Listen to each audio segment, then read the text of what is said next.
New জার্সিতে টুম্পার এক ফ্রেন্ডের বাসায় আমরা বেড়াতে গিয়েছিলাম।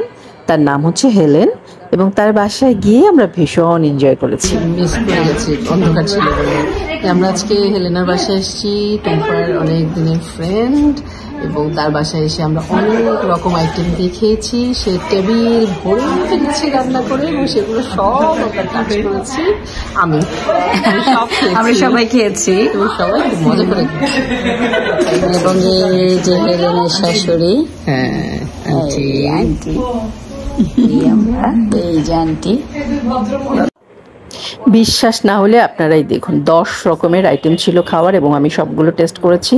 সাথে পোলাও ভাত ছিল। হেলেনাকে আমি দেখাবো, তবে হেলেনার ভিডিওটা আমার কাছে এই মুহূর্তে নেই, আমি ওর ছবি দেখাবো। প্রত্যেকটা আইটেম অসাধারণ মজার ছিল। বিদেশে গিয়ে দেশের এরকম মজার আইটেম পেলে তো আর কোনো কথাই থাকে না, তাই না? পেট পুরে মজা করে খেয়েছি আমরা। এরপর ডেজার্ট, 3টা অসাধারণ ডেজার্ট আইটেম ছিল। মাঝখানের যে ডেজার্টটা সেটা আমার সবচেয়ে বেশি ভালো লেগেছে, সেটা হচ্ছে পাইনঅ্যাপল পাই, অসাধারণ টেস্টি। আর এই হচ্ছে হেলেন, সবুজ সালোয়ার কামিজ পরা হেলেন আর সাদা লাল শাড়ি পরা টুম্পা। হেলেনের বাসাটাও ছিল দারুণ সুন্দর, খুবই ভালো সময় কেটেছে আমাদের। Thank you so much Helen and Tumpa.